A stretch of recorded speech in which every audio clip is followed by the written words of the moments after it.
Students, today we will discuss about infrastructure of Indian economy. Infrastructure plays a very important role in development of a nation.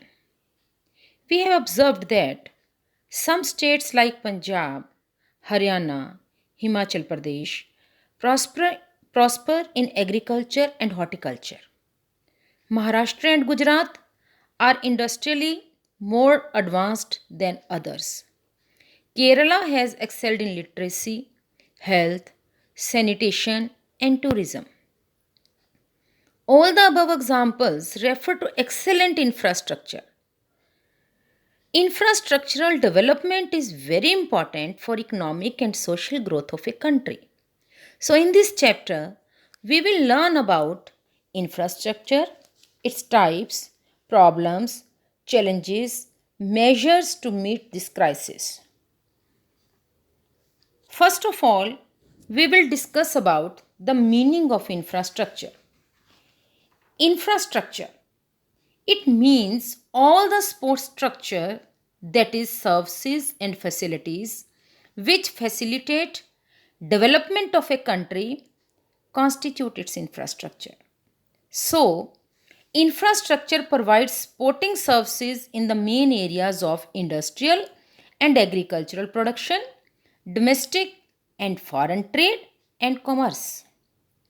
These services include roads, railways, ports, airports, dams, power stations, oil and gas pipelines, telecommunication facilities, country's educational system, including schools and colleges, health system, etc., etc.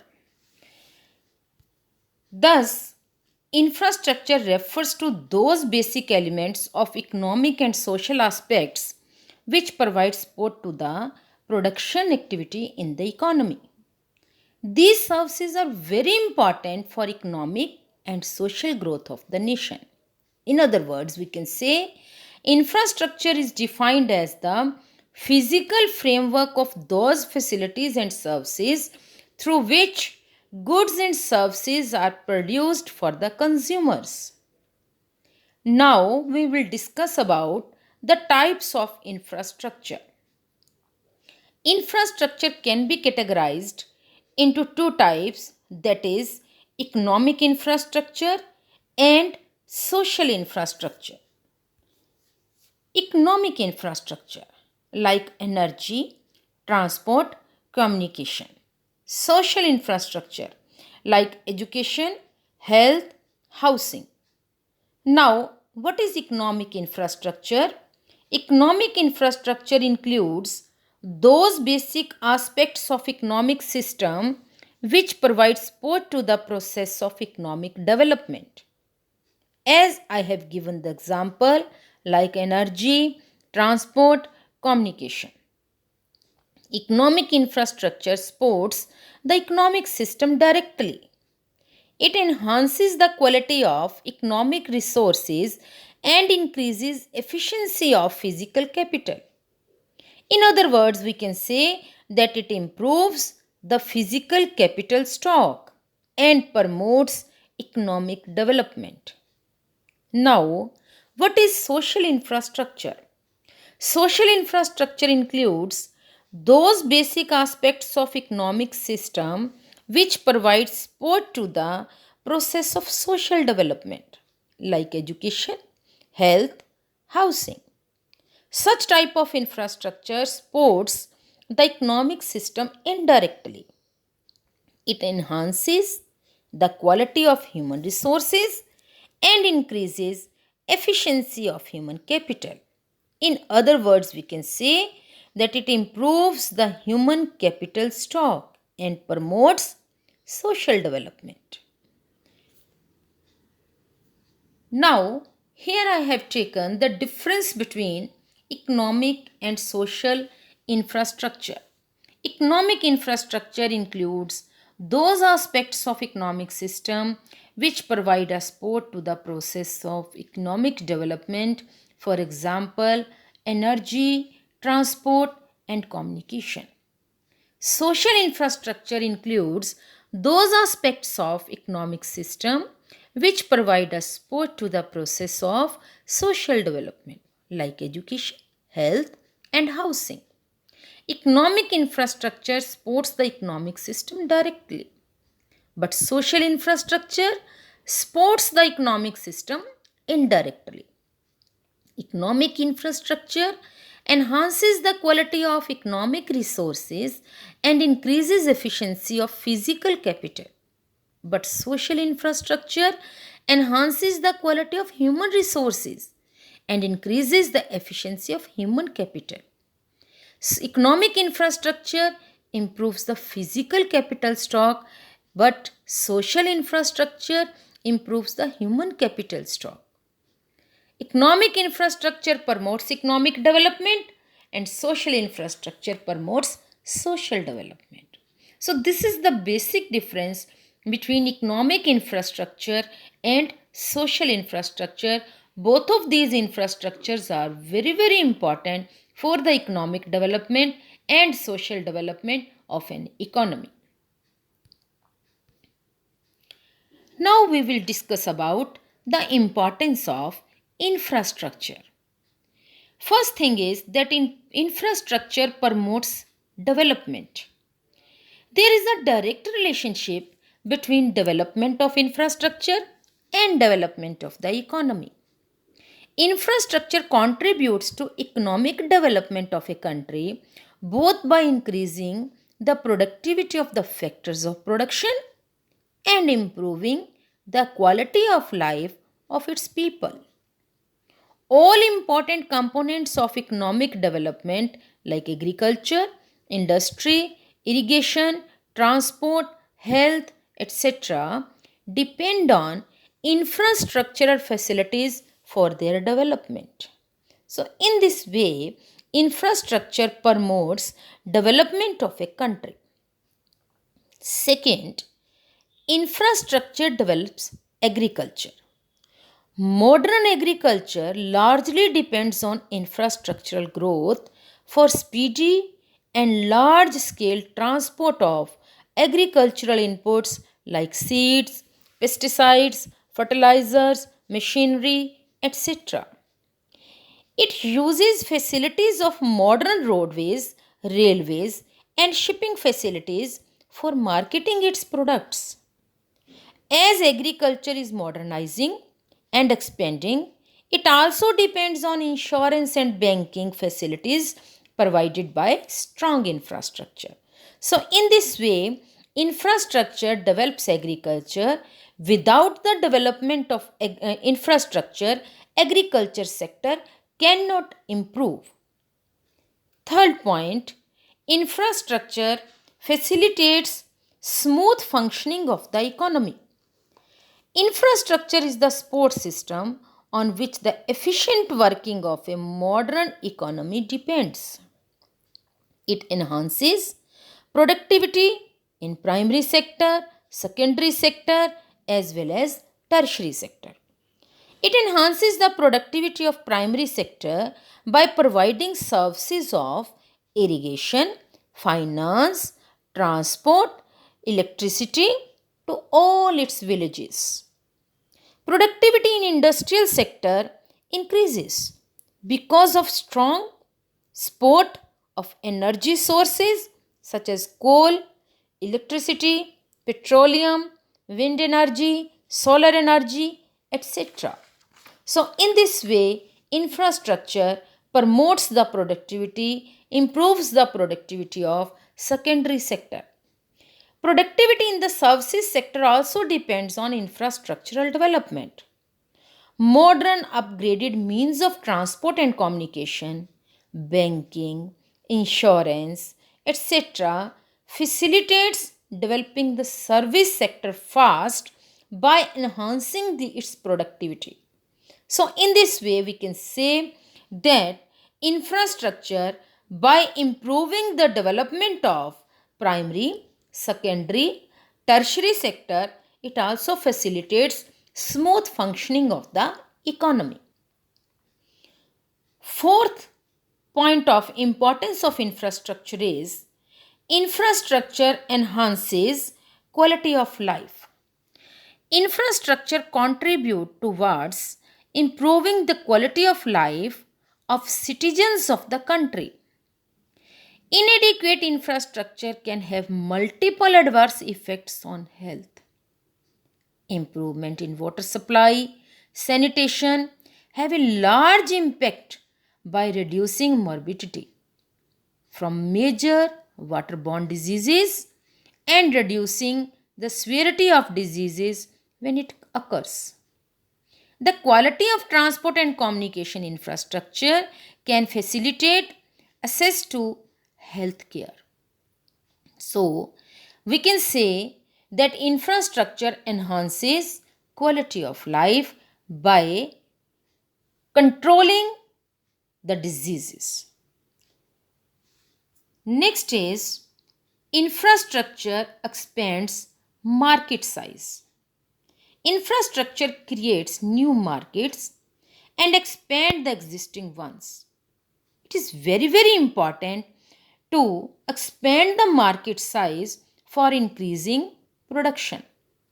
Strong support of transport communication, finance, banking, advertisement, etc. help in expanding the size of the market.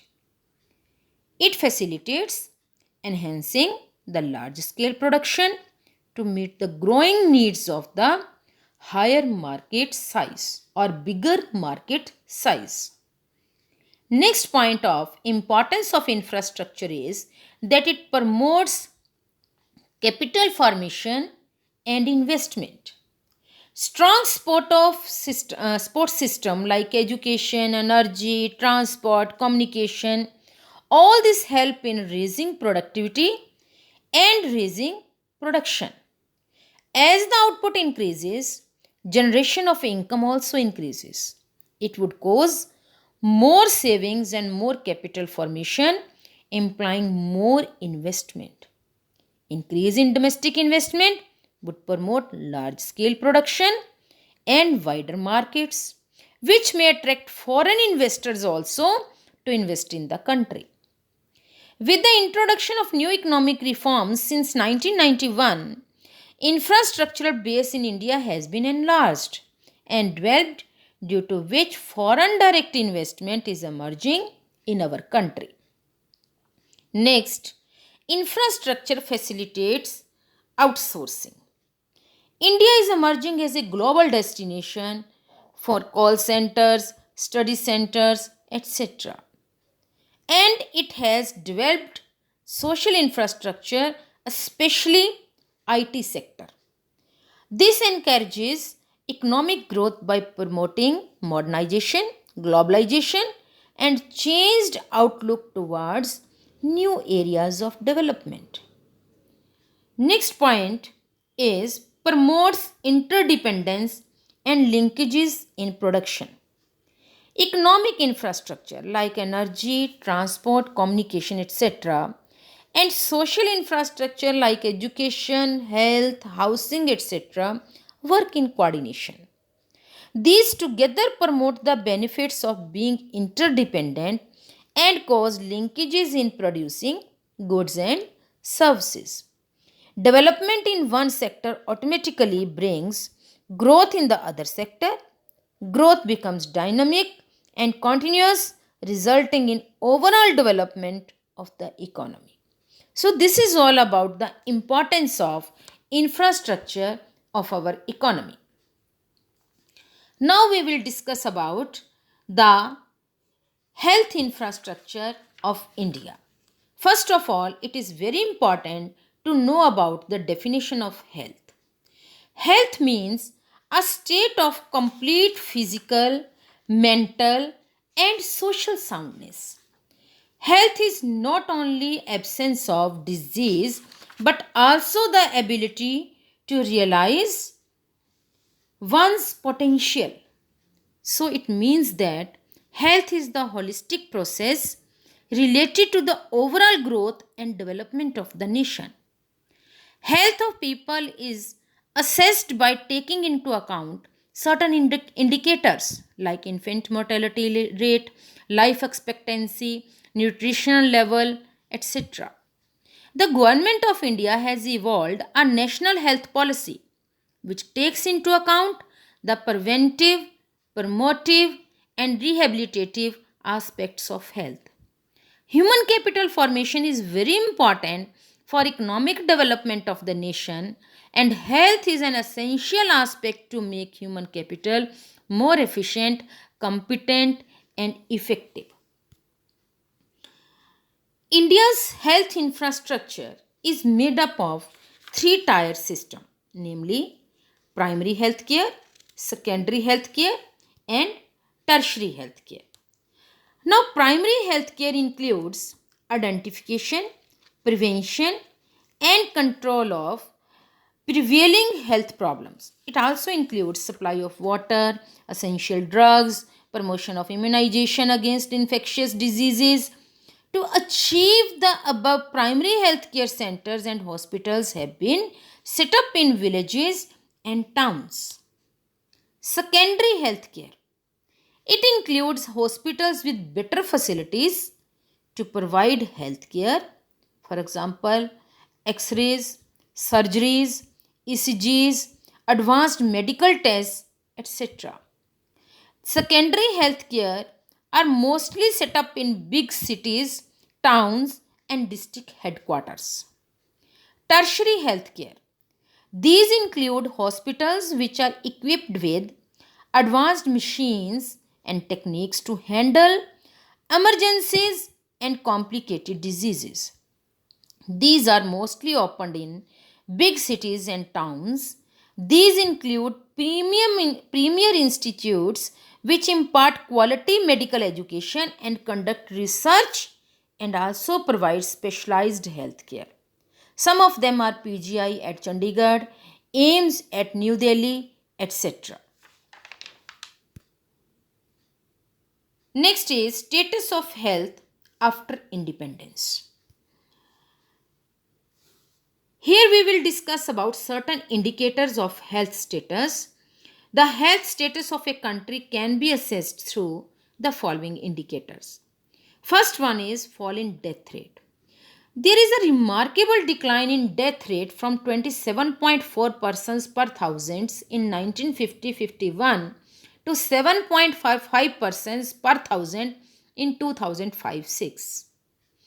Next is decline in infant mortality rate. Infant mortality rate refers to death of infants up to 1 year of age. This infant mortality rate has been reduced from 146 infants per thousand in 1950-51 to 57 infants per thousand in 2005-2006. Next indicator is rise in life expectancy. Expectancy of life has increased from 32.5 years in 1950-51 to 62 years in 2003-4, and life expectancy has increased from 31.7 years in 1950-51 for males to 64 years in 2003-2004.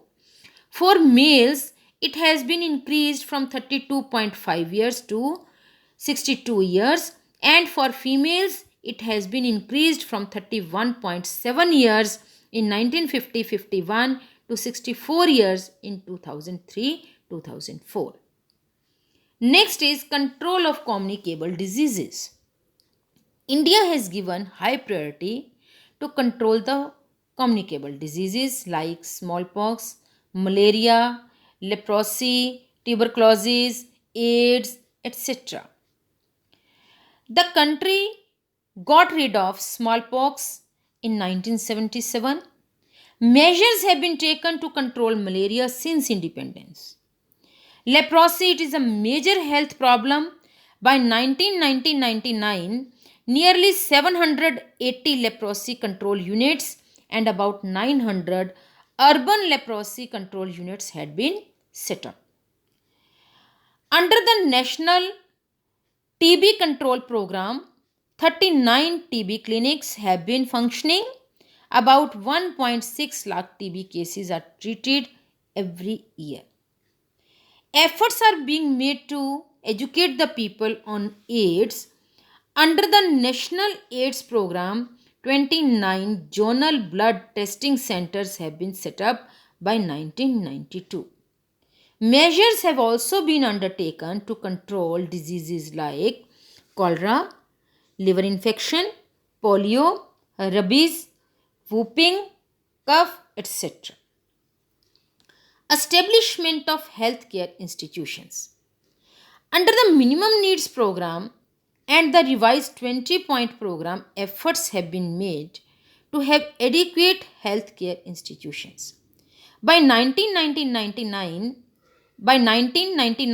there were nearly 22,000 primary health centers, 1,39,000 sub-centers, and nearly 3,000 community health centers in 2005-2006. Expansion of health services. In order to create health awareness, provide medical services, and control dangerous diseases, there has been considerable amount of expansion in health services. Number of medical colleges, dispensaries, hospitals, number of beds in hospitals, doctors, nurses, and number of doctors per 10,000 population, all these have increased since independence. Expansion of health nutrition programs. Under these programs, following schemes were launched: special nutritive program, midday meal in the schools, nutrition education. Expansion of medical education. Under this program, medical colleges are set up which provide preventive, promotive, and curative health services. Indian system of medicine. Indian system of medicine includes 6 systems: Ayurveda, Yoga, Unani, Siddha, Naturopathy, and Homeopathy. These are the 6 systems which are known by the name of Ayur. Now we will discuss about the challenges or deficiencies in health infrastructure. Health is a yardstick of human well-being, physical as well as mental. There has been a significant expansion in physical provision of health services and improvement in health indicators since independence, but it still suffers from a number of challenges, which are: number 1, unequal distribution of healthcare facilities. Distribution of healthcare facilities is very inequitable across different parts of the country. 20% of total hospitals and 50% of total dispensaries are located in rural areas, despite the fact that 70% of India's population lives in rural India. Next point is spread of communicable diseases. There is urgent requirement to identify, prevent, and make people aware of some communicable diseases which are posing a serious threat to the society. These diseases are AIDS, HIV, and SARS, severe acute respiratory syndrome. Privatization of healthcare. Private sector has grown by leaps and bounds in providing healthcare facilities. Private sector plays a major role in medical education and training, medical technology, manufacture and sale of pharmaceuticals, etc. But the healthcare provided by the private sector is very expensive, which is beyond the reach of a major part of Indian population, which is living below the poverty line. Improper sanitation facilities. Level of sanitation is very poor in India. We in India are not able to maintain the required standard of keeping our surroundings clean and making people aware of benefits of clean surroundings. It is observed that about 30% of the houses in urban areas do not have toilet facilities. Slum dwellers live in pathetic polluted atmosphere. Rural population does not have even 20% of the minimum sanitary facilities. Poor maintenance of healthcare centers. Maintenance of public healthcare centers, hospitals, and dispensaries is very poor. No efforts are spared to maintain the healthcare centers. The reason for this is lack of funds. Private sector does not face this problem, but this sector poses the cost of maintenance of the people who avail these services by charging big amount of fees. Lack of coordination. There is huge shortage of health personnel corresponding to their requirement to provide healthcare facilities. Health personnel are inadequate to meet the growing need of medical assistance, especially in rural areas. Lack of manpower forces people to either depend on quacks or on private doctors who charge very high, which may not be affordable to many in our country. Now we will discuss about what measures should be taken or have been taken by the government to solve deficiency in health infrastructure. First is decentralization of public health services. If public health services are decentralized, all citizens can get better health facilities. Health services should be properly allocated in different areas according to their requirement. Next is creating awareness. It is critical to create awareness on health and hygiene, proper sanitation, vaccination, communicable diseases, availability of medical assistance, etc. This awareness can be created through newspapers, radios, televisions, etc. The role of telecom and IT sector cannot be neglected to provide efficient system. Next is effectiveness of primary health care. Effectiveness of primary health care programs also rests on primary health care centers. The ultimate goal should be to help people move towards a better quality of life. Reduction in urban rural divide. There is a sharp divide between the urban and rural healthcare in India. If we continue to ignore this deepening divide, we run the risk of us destabilizing the socio-economic fabric of our country. Therefore, proper management of healthcare facilities should be done so that this gap can be reduced. Easy access to healthcare facilities. In order to provide basic healthcare to all, accessibility and affordability need to be integrated and coordinated in our basic health infrastructure.